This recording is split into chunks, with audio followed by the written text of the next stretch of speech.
Welcome to Closet Cases, the show where LGBTQ comedians and performers tell their coming out stories live on stage and then later go deeper into the story in a podcast. Today we have Kelsey Bailey, who is a regular and a darling at UCB, and she runs this amazing show called Here and Queer. You guys are going to love her. Let's just take a listen. Thank you. You're going to love me. Guaranteed you're going to love me. A lot of people are talking about how they knew they were gay, and I would be remiss if I didn't tell you all the gay shit that I look back on now, and I'm like, girl was a little friggin' denim dyke before she was a denim dyke. You know what I mean? And there were some things like I had a wildly unhealthy obsession with Emmy and Academy Award winner Helen Hunt. I was obsessed with her in a way I didn't know how, and this was around the age of 8 and 10. Whenever she was on Mad About You, I would watch it with my mom, and I would be like, I wish I could kiss her like Paul Reiser gets to kiss her. Hey, Kelsey, how's it going? Oh, good. Thank you so much for having me. Oh my gosh, I'm so glad you're here. Your story is hysterical. Well, thank you. And we actually have a past for you out there. We used to work together at A&E Networks. We did. We worked at A&E Networks across so many different Lifetime movies and FYI shows. We did it all, baby. And then also, we have a connection that, well, I'm not quite as close to Harrisburg as you are, but you're from the Harrisburg area. I am from the Harrisburg area. Go Rams, Central Dauphin Rams. My family still lives there, so I get to go back a lot to Pennsylvania. That's great. Yeah. Yeah, like go Central PA. Yeah, truly, go Central PA. It's the best. Strawberry Square, hit it up. Again, I love your story, but one thing that intrigues me the most is your obsession with Helen Hunt. Now, what do you think it was about her? Like, what qualities did she have that you thought you were attracted to her as a child? I don't know. I think it was like, since having a crush on Helen Hunt, I've always had like crushes on women who you would categorize in the strong female lead category on Netflix. So I think maybe this was just like the first show where I saw like a funny woman sort of like taking charge and in a way that like really piqued my curiosity. And I mean, she was attractive, and she was also all over the place in the 90s. So it was like, I don't know. I just had like such a weird, like, I was just like very intrigued by her before I even knew like what that intrigue meant, you know? So, what would you say the best Helen Hunt movie is? Oh my gosh. I like As Good as It Gets. That's probably, Twister. I saw a bunch when I was a kid. I would probably say As Good as It Gets. Yeah, that's great. Her and Jack Nicholson. Yeah, and her bit part in Castaway was pretty good too. Oh yeah. That movie was not about her, but for me it was. So yeah. I do enjoy some Helen Hunt. And I know you wrote some fan fiction about, so I think we should just take a listen to your fan fiction really quick. Please. This is genius, people. Hold on to your seats. Thank you. So I'm going to just read a couple scenes that I wrote when I was in 4th grade in a composition notebook that I found later in life and realized, this girl gay as hell! Why did nobody tell her she was gay as hell? Also, if this ever comes back as a TV show, I got a friggin' spec script ready to go. So please let Paul Reiser know that I am available to be staffed. Great. So here's one. Again, I was in 4th grade, so please forgive lack of plot or character study or anything like that. Interior apartment the next morning. Oh, I should also mention I wrote myself into the show. So this is what we would call an alternate universe if you're a fan fiction fan.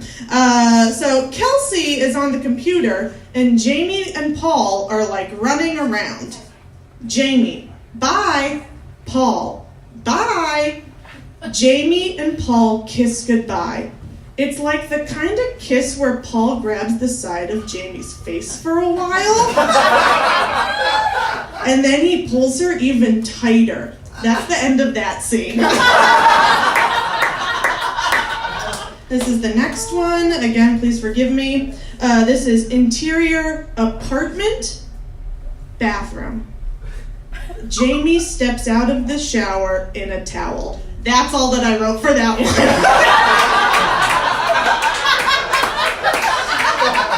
That was it. I was like, end of scene. That's all I want to see. I don't care what happens next. Fuck the dog, right? And then this is the last one. Again, it's a shorty but a goodie. Interior apartment night. Paul and Jamie slow dance and kiss in the living room while Kelsey watches. A lot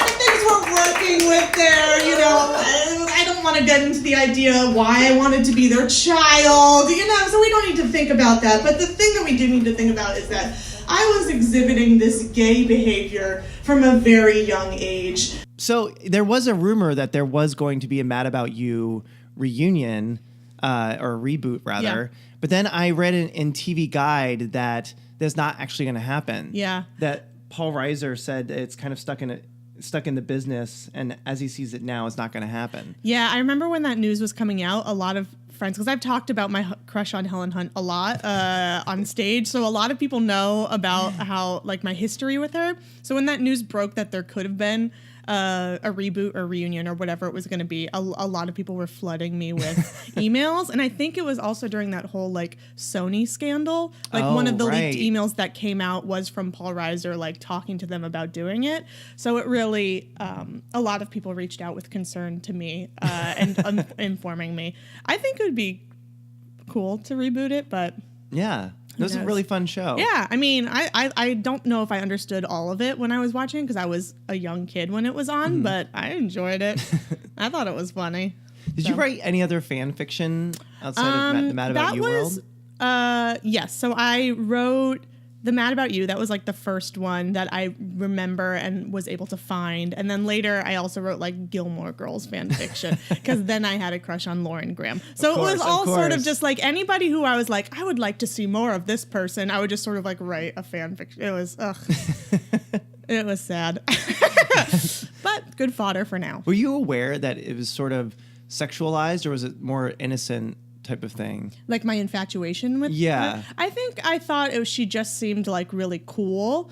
But then I do remember like I think there was some sort of like intrigue because I really liked it anytime they would like kiss. I would be like, oh yeah. Like, so I think there was some sort of brewing there that now I realize. And maybe like when I got a little bit older and learned more about whatever, sexuality and like all of those things. But at first, it was just sort of like, yeah, I'm obsessed with this show. I don't really know why. It's probably not something an 8-year-old should be watching, but I'm going to watch it with my mom, and I really like it.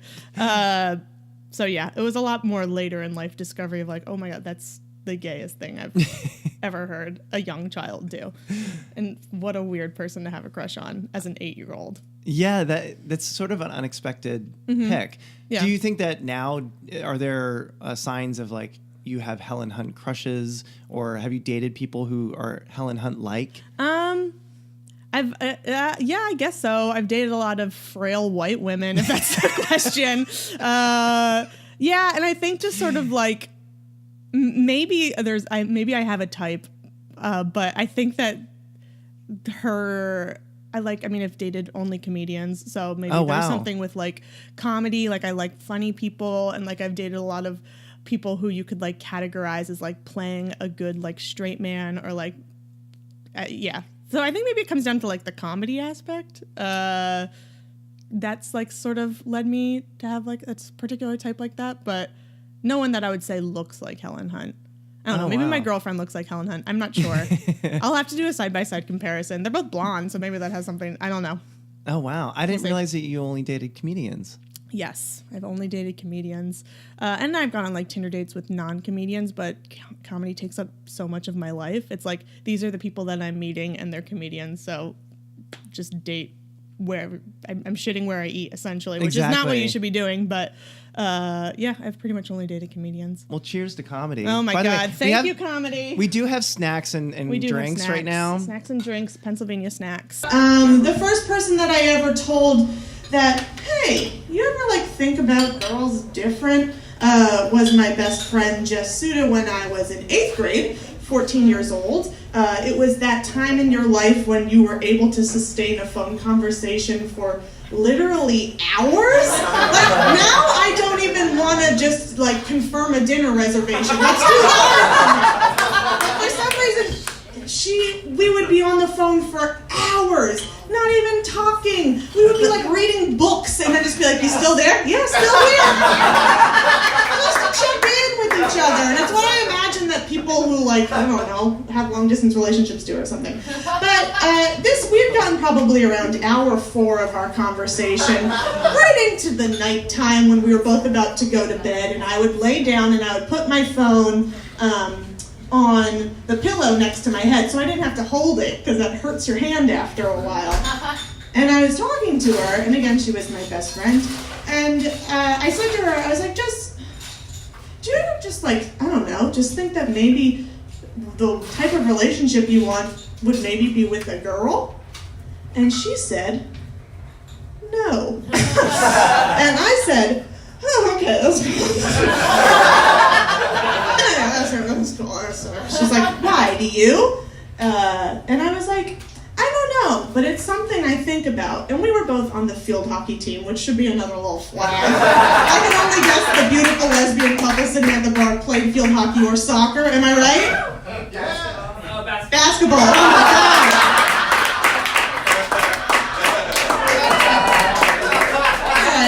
We get it.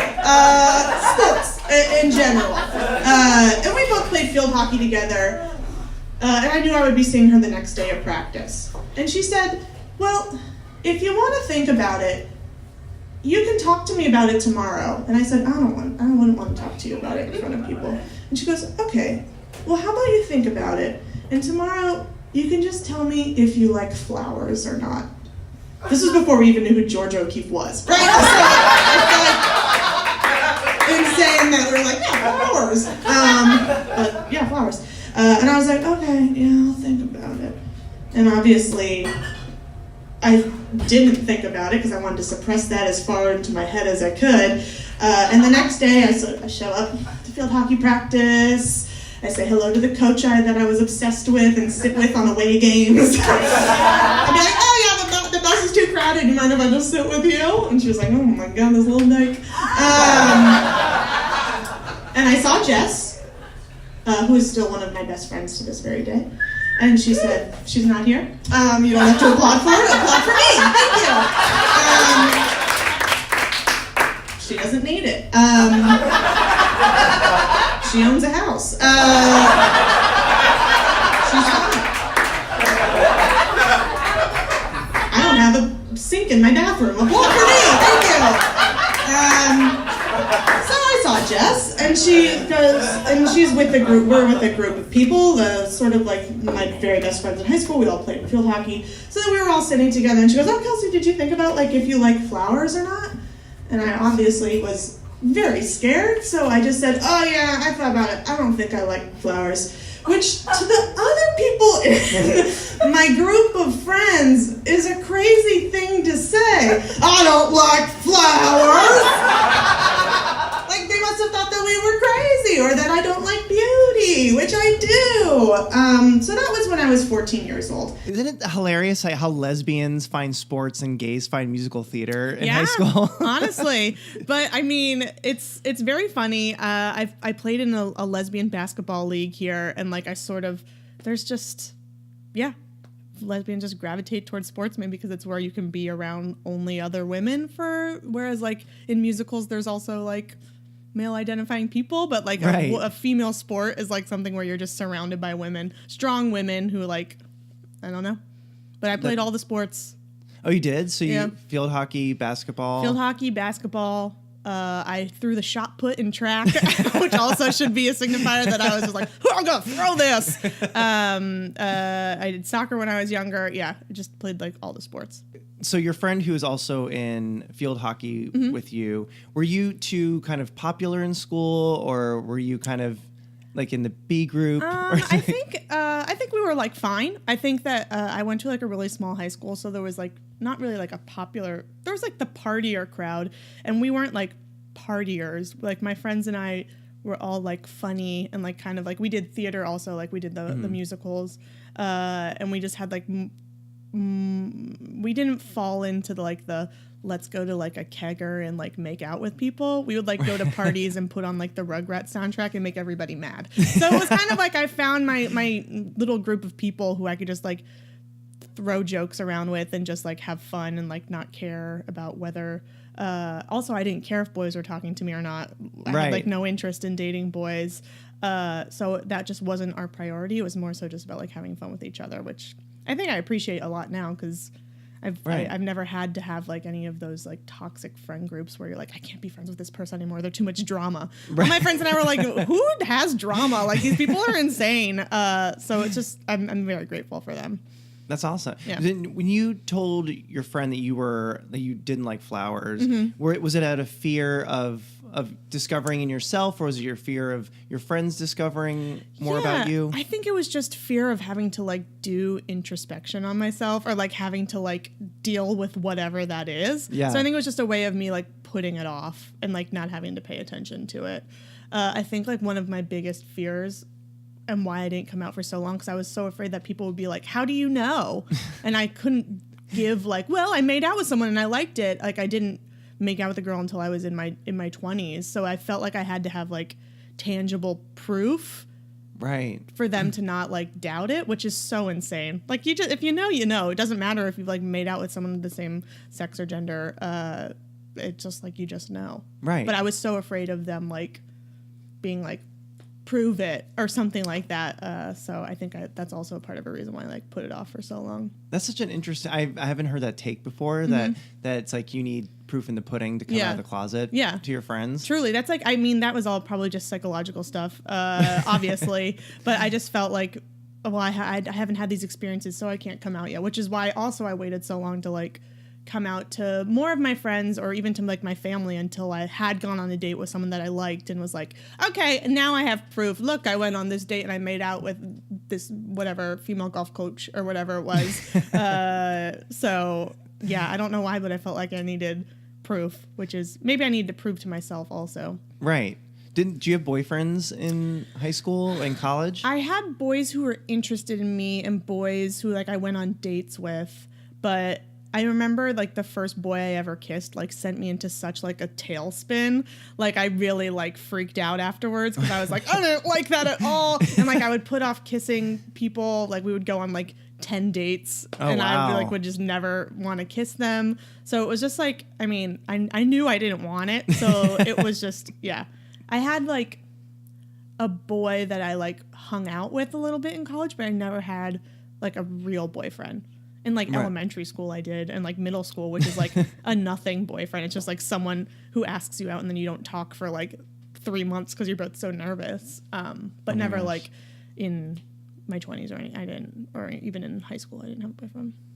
That's crazy. Well, one of the things that I really connected with that you mentioned that I completely forgot about is those 5-hour phone conversations you used to have. Like you'd be on using up your parents' landline for 5 hours at a time.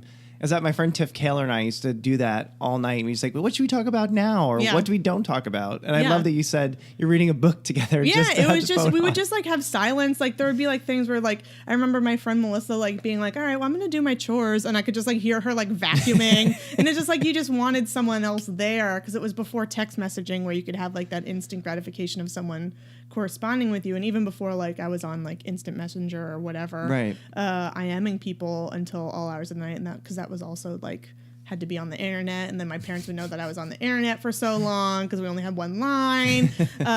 So it was just like, yeah, we were just on the phone for like so long, just talking about nothing or doing nothing, but just knowing that that person was there. Companionship over the airways. Truly. You know? We would just have the longest phone conversations, and they would just like go so late into the night. I was like, what did we even talk about? Like nothing, but it was nice.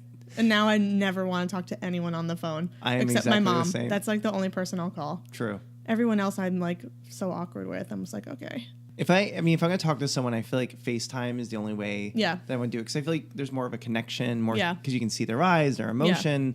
You can see if they're paying attention or not. Yeah. Even like my girlfriend, who I've been dating for almost 3 years, I feel like we'll have phone conversations only like when she like goes home to visit family or something. And even those, it's just like, okay, well, I kind of already knew what you were doing because we were texting. So like, this is just nice to hear your voice, but I'm going to go. Like, it's just, I think texting, I mean, obviously texting has just ruined how I have phone calls, but. Oh, absolutely. Yeah. It's ruined everyone. It's ruined. Truly. Phones have ruined It's ruined everyone. the stairs in the subway. It's ruined even getting on the subway. It's ruining driving. People are dying left and right. Text messaging. Text Scourge. messaging is the word. I should stop doing it, but then I'll just email everyone long emails. These missives. So for the next 9 years, I had this knowing that I was gay, but not accepting or actively living the lifestyle. I had this belief that someone would recognize it within myself. So I would like stand outside gay bars in college and be like, someone will surely walk out the door and be like, you belong here, get inside. And that doesn't happen. I watch too much TV and too many movies. That doesn't happen. No one is just gonna look at you and be like, you are gay, you belong here. That doesn't happen because we're nice people and we don't just out people to their faces. Some of my friends were like, yeah, maybe don't make out with that guy because you're a big fucking lesbian. They never liked that. They were like, if you want. And then I had to make out with so many losers. So it was just this long process of me living this life of just sort of like, I remember taking the elevator up to the Rainbow Alliance, which was the gay organization at my college. And I would press the number on the elevator, and the doors would open, and then the doors would close, and I'd go back down. And I would do nothing. I don't know what I was waiting for, the doors to open for someone to be like, Dyke, don't go! Right? And that didn't happen. I love that line. It says, Dyke, don't go. Like dragging you into a gay bar off the street. Yeah, I don't know if I just watched too many movies where it was like some older lesbian recognizes it in like a young ingenue lesbian and like takes them under their wing. I remember like reading the Vagina Monologues, and there's like a short story in there where a woman recounts like her first sexual experience was with like her neighbor who like knew she was gay. And I just remember thinking like, well, that's how it will happen. Someone will just see it within me and recognize it. So I would just like go and like stand outside. There's a bar in Williamsburg called Metropolitan Bar I would just and I lived in Williamsburg, so I would just kind of like happen to walk by it and maybe just linger a little bit and just like think that someone would be like, come on inside, have a drink with us. But that's not gonna happen. And like going to the Gay Straight Alliance, I remember like hitting the floor and then the doors would open. And then I would just kind of like look and wait to see if there was like, you know, someone there to receive me. And there was no one there. So then they would close and I would go back down. I just like did all of these things in hopes that someone would be like, oh, you're gay?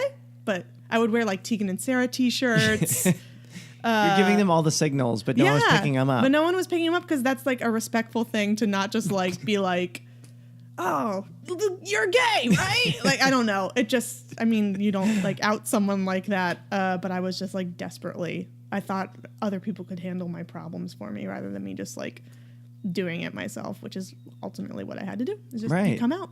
You don't wait for anyone else to do it for you. But I think there's probably a lot of people who felt the same way, that they're just waiting for someone to tap them on the shoulder versus saying, it's hard to tell people. It's hard to take that first step, you know, that sort of vomitous feeling when you're like, oh my God, I want to tell this person I'm gay. Yes. Like, oh my God. Yes. And then for them to be like, we knew. It's just like, I mean, yeah, you knew because I gave you all these friggin' signs, but like even still, I could have done this a decade ago. Do you know how many people I could have dated in college if I just came out when I was a freshman? Exactly. I just always am like, why did I wait so long? I came out when I was 23 or 24, somewhere around there, because I had lived in New York for like about a year. And I just like think back, I'm like, man, I could have really had fun in college if I just like allowed myself to be. I still had fun in college, but like, I just cut myself off from so much of a world I could have had. Well, think of all the baggage you saved yourself from. That's true. All those like relationships where you'd have like, you'd be entering a new relationship thinking about Sheila from college. Yeah, you know? Exactly. I don't have to worry about like all the incestuous like lesbian drama that happens. I've had like 2 girlfriends in my life, and even that has just been like, even still drama in a way that I'm like, oh my God, I'm so glad that this is all I have to deal with. But Where did you go to college? went to the University of Pittsburgh. Oh, wow. So you didn't leave Pennsylvania for college? No, I didn't leave Pennsylvania until I graduated college, and then I moved to New York, and I was like, this is where I'll start my life. Nobody knows me here. So I thought I could like reinvent myself, which I guess I did. What was your major in school? I was a nonfiction writing major and a communications major and a theater minor. Wow, that's a lot. Yeah. What do you feel like you got the most out of in school? Like class-wise, you mean? Yeah. I think probably writing. I've always like loved to write, and it was nice to like put effort towards something that I always enjoyed doing, and like hearing like, oh, you're good at writing, or like whatever. So it was nice. We to have heard good your audition. fan fiction, of course. Yeah, You're great at writing. I've always been wanting to write, and that's why whenever Mad About You does come back, I'll have spec scripts already done. Thank you, 8-year-old Kelsey. So it was a long process, and when I finally moved to New York, I was like, nobody knows me here. I can be whoever I want. So I immediately bought a hat. I immediately bought a sleeveless Venom vest. And I just sort of wore the uniform that I thought, because I had no exposure to knowing that lesbians could look like anything, even a Santa Fe looking lesbian like I look like right now. But then I did finally work up the courage just after like a guy burped White Castle in my face. I was like, I'm not doing this anymore. So I signed up for OkCupid and I went on a date. And it fucking sucked ass. And then I went on another date. And then finally I had my first kiss with a female golf coach.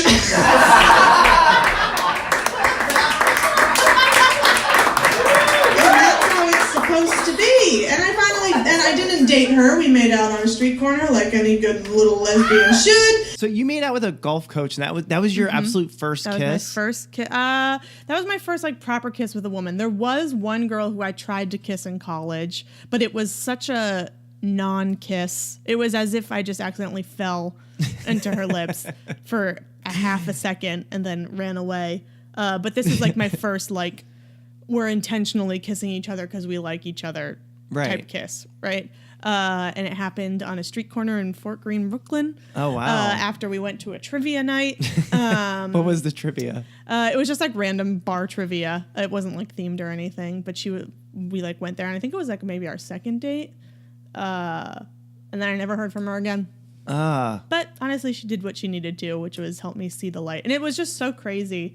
Like as soon as that happened, I was just like, yeah, this is it. What have I been like? Why am I been like torturing myself going on dates with like guys that I have no interest in, or entertaining the idea of having to like make out with a guy when I'm just like, ugh, this is it. Found it on a street corner in Brooklyn. But did that White Castle burp come from a real experience? Yes. Wait, oh my God. Yeah. What happened? I was making out with a guy, and I think maybe we had gone to White Castle before, because we were like at a bar in Williamsburg, and there used to be a White Castle near my apartment, which is now luxury high rises. And we were like making out, and he like paused, and then he like burped, and it smelled so bad. I was like, that's White Castle. This is so gross. Why am I doing this? And it was just sort of like this moment where I was like, I don't want to be doing this. I know what I want to be doing. And like, and that sort of like spurred me. And I first signed up for OkCupid and would go on dates, and like nobody would know that I was going on dates. I would just be like, I gotta work late, and I would just like go on a date with a girl. And like a lot of patient women took me on dates as I was like still quasi-closeted to my immediate like friends and people around me. So a lot of just like patient women like with me being like, yeah, I go on dates all the time. Yeah, my ex-girlfriend was crazy, but obviously I was just like making that up so I didn't sound like some newborn like little gay girl who didn't know. So you're making up stories on these dates just to save face? I mean, obviously that's why they didn't go anywhere, because I wasn't being myself, but I just didn't want to seem super new or green, I guess. And I want them to be like, oh yeah, she's a lesbian, rather than them being like, this girl doesn't know what's going on in her life. So in the gay community, oftentimes like sort of a green gay person is found as an attractive thing. Mm-hmm. They're like, oh, you're not tainted yet, or you perceive yourself as straight, mm-hmm. so that therefore you're more attractive to me. Is that something that happens in the lesbian community? I mean, I can't speak for the lesbian community, but I have the anxiety that they wouldn't want to have to teach somebody something. So I didn't want them to think that I didn't know what was going on, or like I was like so new to it that they just like wouldn't enjoy being with me or whatever. So I felt like I had to make it seem like I was a little bit more experienced, or like or make it seem more like I just wanted to seem more experienced so that they didn't think that I would be like, what happens if I do this? What if I touch here? So it was just like, I think I wanted them to think like, oh yeah, she knows what's going on. And then I finally did meet my first girlfriend, and I was like, okay, yep, all right. And it became a little bit more serious, and we started dating for a couple months, and then finally she was like, can you please come out to your parents? And I was like, okay, I guess I will. And so I decided that I was going to do that over Martin Luther King weekend.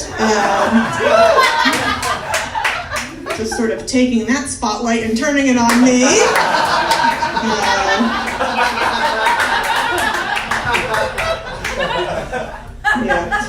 So I was home visiting my mom, and she had met the girl that I was dating once before, but I introduced her as a friend. She also, you could tell she was a lesbian from miles away. She played lacrosse in college. Like, that's the gayest thing that ever existed. So I was sitting with my mom, and she was sitting on the floor, and I was sitting on my bed in my bedroom, and I was like, oh, Mom, you remember my friend Morgan? And she goes, yeah, I remember your friend Morgan. She was really nice. I was like, okay, well, I guess I just wanted you to know. I just wanted you to know that Morgan is my girlfriend. And then she goes, your father and I knew. And I was like, what the fuck? And then she said something that made me forgive her just ignoring the clear lesbianism of her daughter. She goes, your father and I knew. And then she took a second to compose herself, and then she said, just promise me you'll stay pretty. Which is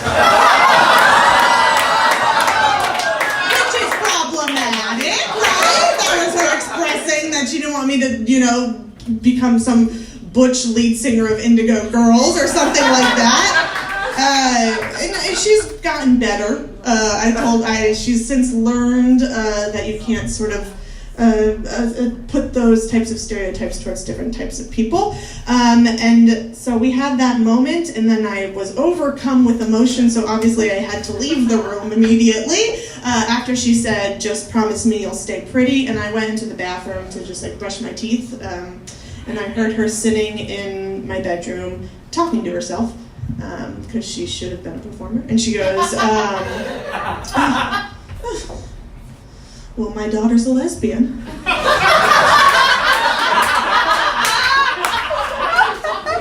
I guess I'm a pretty cool mom now. And in the end, I did have the satisfaction of someone just outing me to everyone, and it was my mother to every single family member that I have, any close family friend that I have to call aunt or uncle. She told that I was gay, and it made it all the much easier. I can't believe your mom said that to you, that she thought that you were not going to be attractive as a lesbian. Yeah, I think my mom is very, at that time, was very uneducated about what lesbians could look like anything. And I think she thought that I was going to shave my head and just like do all of these things, because that's like obviously like how media portrayed, at least for her whole life, like how lesbians were portrayed. Like they were like butch, like wearing a tool belt, like making jokes like that. And I think that was just like, she's like, oh no, don't do that. And I think that it's still taken her a while, and for me to like sort of like slowly educate her on like the whole world. Like she'll still ask me like, so like, who will propose in your relationship? Or like, how will the wedding work? Which side of the family should pay for it? And like, are there books for mothers of like gay weddings? So it's just like, she's still slowly learning. So there is like a little bit of like that, oh, Mom, this is so offensive what you're saying right now. But she tries. I mean, she's been to Cubbyhole, which is like very cool. Oh, wow. That's amazing. Yeah. And like she watches the show Blackish, and there was an episode where I think Raven Simone plays like a sister or a cousin and is a lesbian on it, and she'll like call me and be like, you should watch this episode of Blackish, there's a lesbian on it. And like, so it's like anytime she like encounters it in her own life, she'll have to make a point to tell me about it. Oh wow, she's a very cool mom. I love that her line lesbian too, daughter. that she was sitting there just coming into her own realization that you coming out to her put her on the map as a cool person. She's like, oh, I guess I'm a pretty cool mom. Because, I mean, she has, since I've come out, other of her friends have had daughters who have come out. So I think that she thinks that maybe she's been a trailblazer for all of these other women in her coffee circle. So it's very interesting. They have like lesbian book club where they read lesbian literature. Yeah, and then they talk to their daughters about it and like, we read this book. But yeah, she's been like very sweet about it. I knew there would never be an issue coming out to her. She's like she's never sounded or said anything like hateful about gay people. Like she loved Will and Grace. And I think that was like a big step for me to know like, okay, she likes like gay people. And like she loves must-see TV. Yeah, she loves must-see. Honestly, she loves the Thursday night lineup. And she like loves Ellen DeGeneres. So like I knew that it wasn't going to be an issue. It just still took me forever. So then I would say your family isn't super religious then? No, I wouldn't say so. My mom was raised Roman Catholic, but has not practiced it. She only practices it like when my grandmother is in town, or like when she like feels like guilty, I guess. I don't know. But and then my dad was a Methodist, Episcopalian, something like that. And he went to church. Like we went to church when I was a kid, but only until like I got like confirmed, which is like when you get welcomed into the church. Right. And they're like, okay, you're not gonna like go to hell or whatever. Like we don't need to go anymore. Dad's gonna golf on Sunday. Let's go shopping. So it's never been like this religious quandary for them. And even for like my mom's side of the family, who are like strict Catholics, like my Nana says the rosary every day. Like they were great with it too, in a way that I was like, okay, this is really cool. The only person who like we had like a little bit of pause for was on my dad's side. My grandmother on my dad's side, they're like, don't tell Grandma Pearl that you're gay just yet. Just wait. And it was always sort of like just this like, just wait type thing. We don't want her to say anything that you're going to get mad about or she would regret. So that was just like the one that took a little bit longer. Right. Do your grandparents live in the Harrisburg area as well? Yeah, my grandmother did. She lived in Millersburg, which is like 25 minutes outside of Harrisburg. Small town. Nice. So, well, that's awesome. I mean, yeah. But do you feel like your mom sort of stole your thunder by telling everyone, or are you kind of No, thankful? she did me a great service. I really did not want to have to come out to my dad. I didn't want to have to. I came out to my sister on my own, and she also told me that she already knew. Which was just like again this theme. I took her out for a nice dinner in Williamsburg, and then we were walking to this. I walked her to the subway afterwards, and I was like, I just want to tell you, I started seeing a girl, and I kind of like her. And she was like, okay, I kind of knew, and I was just like, all right, why am I doing this? But yeah, my mom handled having to tell my Nana, and my papa, and like all my aunts and uncles and stuff. So honestly, she just saved me a lot of like awkward conversations and like a lot of. So your girlfriend now, how does your mom and your girlfriend get along together? My mom loves my girlfriend. Oh, yeah. I love that. Yeah, she like loves her. And Kelly's just like a very sweet Southern girl who's just like so nice and just like shows such an interest in people she doesn't know. And she's just like so great that I can't imagine her ever doing anything that my mom would like. My mom buys her like clothes and stuff. Oh my God, that's amazing. Yeah, and she like buys us stuff for our apartment. So it's just like, it's very nice. And it's really nice to like not have to worry about that at all. Like, yeah. I know that my family likes her, so I'm like, oh, great, cool. I don't have to stress about, like, is it okay if I bring Kelly to, like, dinner or whatever?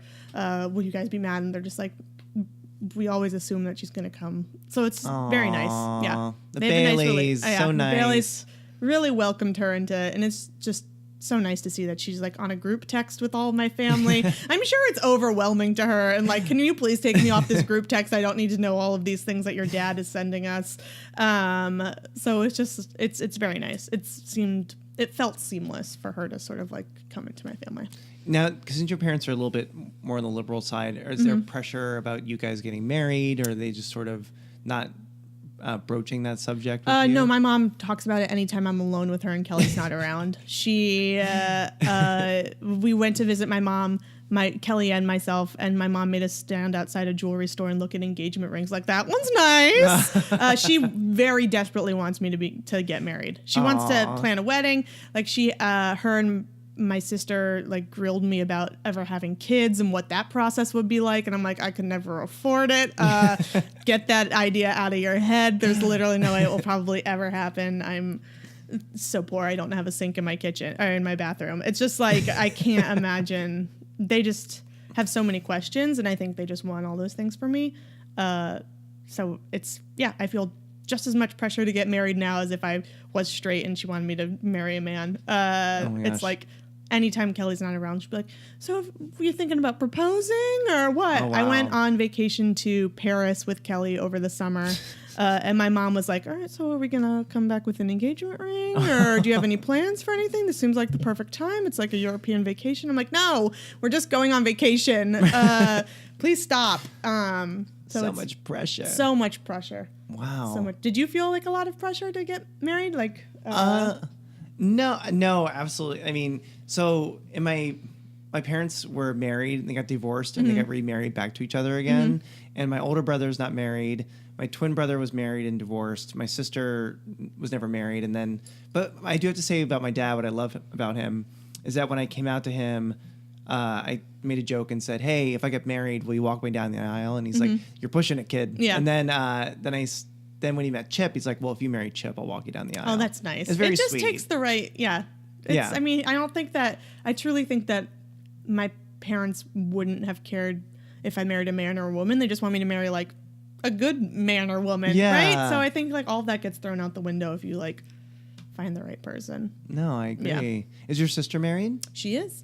How old is your sister? Older or younger? She's older. She's 3 years older than me. She's married, has a kid, lives in New Jersey. Yeah, it's very nice. That's very sweet. Yeah. Auntie Kelsey. Auntie and Kelsey. Kelly. Yeah, it's nice. We're trying to like, my nephew's 2, and we're trying to like give ourselves like cool names. Like, I don't want to be Aunt Kelsey. I want to be like something fun, like KK or something. So I just like keep pushing all these like fun aunt names. I'm happy to be the fun lesbian. Amen. I'm with you on that. For those of you who are allies in the audience, and I think there's maybe 3 of you, just like a little note. If anyone ever comes out to you, just promise me that you will not say, I knew it. I knew it for so long, because you never know how long that person has been waiting to come out. And, so I don't mean to end this on a moral, but it's comedy, baby. Thank you so much. My name's Kelsey. I think that is such a good point, that sort of our moment to tell them, and then for them to completely shut us down with I know everything. I always knew you were, whatever. Do you think it's just that they've just been waiting so long for you to be honest with them, that they feel like it's sort of getting back at you for that? Yeah, I think that it comes from a well-intentioned place, and I think it's like, yeah, we always knew, and look, we don't treat you any differently. We already knew you were gay, so we're going to treat you the same as we did before. I think it's coming from this place of like, yeah, we know, we accepted it, and we're treating you however we have always treated you. I think that it's well-intentioned, but in like that moment, as someone coming out who has to hear 3 or 4 times, like, I kind of always knew, it just feels like, oh my God, I lived with so much anxiety of this coming to this moment, or like accepting this within myself. So for you to just sort of be like, I already knew, it's just like, oh my God, why did I put myself through so much torture? Or like, why didn't you just tell me or like ask me about it? It would have just saved me so much time and like therapy. But yeah. What do you think you would have said, had your mom or sister asked you, are you gay? Yeah, that's also the flip side, because I feel like I don't know if it would have been like one of those moments like I had when I was in 8th grade where I'd be like, no, I'm not gay. No. I do remember, and like thinking on this now, of just like, oh, my mom thinks she always knew. My mom saw Brokeback Mountain. And I was still closeted at the time. I had not come out to anyone, and she called me and she was like crying because she literally had just watched it on HBO by herself. And she was like calling me and she's like, I just want you to know that you can just do whatever you want and I will support you. And I don't know if that was just her overwhelmed from the emotion of Brokeback Mountain or if her being like, I know that you're gay, just do it and I'm fine with it. But I just remembered that moment so clearly of her watching Brokeback Mountain and just calling me sobbing. And even in that moment, I was like, okay, Mom, yeah, thank you. It's nice to know. Right. Whatever. Like, I didn't hint at that I was gay or not. That probably freaked me out. In retrospect, I was probably like, oh, my God, my mom. I'm going to have to come out to my mom. But, yeah, Marge Bailey has always been an ally watching Brokeback Mountain and Will and Grace. Oh, my God, her name is Marge Bailey. Marge Bailey and watching Ellen DeGeneres stand-up specials. That's amazing. I mean, you're so lucky to have such a supportive family. Yeah. And so many people I know don't have that and have to go through so many other things. So I don't want to it was hard for me to hear like people be like, oh, I already knew. But there's so many other things people could have said that would have crushed me so much more. Right. And I'm so lucky that I haven't had to deal with any of that. Even one of my friends from high school who like used to be like pretty religious and like she would always be like, her family was like Republican, so she would always be like in our fake like elections we would have in like high school and stuff, she'd vote for like George Bush and stuff. So like she was the person that I think out of everyone I was the most nervous to come out to, and was probably the last, I mean aside from like my grandma Pearl, like she was probably like the last person that I came out to, and I sent like this long email and she wrote back and was like, yeah, not a big deal. And I'm just like, oh, okay, I thought that maybe you would like not be for this, but she's like, yeah, no, I don't care. I have other lesbian friends that I met in college. I'm like, oh, okay. And since she's moved away from the politics of her family and is a very staunch liberal now, so it's like you just grow into morals and things like that. Right. Seeing from the other side, but she was the person that I was like the most nervous to tell, and the one that I was anticipating maybe like a harsh response to, but she was great.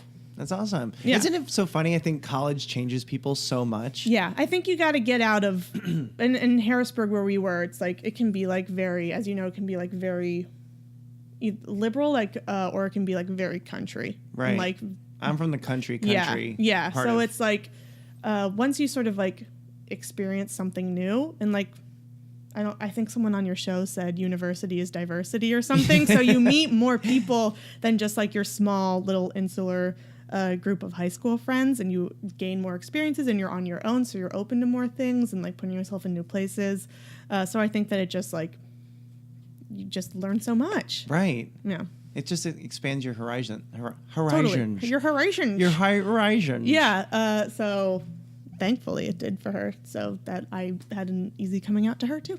That's amazing. Well, I love your coming out story. I love thank you. Every aspect of it. It's just your set at Stonewall was genius. So thank you. Oh, thank you. Thank you for doing that. So I just want to say the things that we've learned from Kelsey are that don't steal the thunder for those coming out of the closet, because you don't know what they went through to get there. Mm-hmm. Just fake it. Just fake it, please.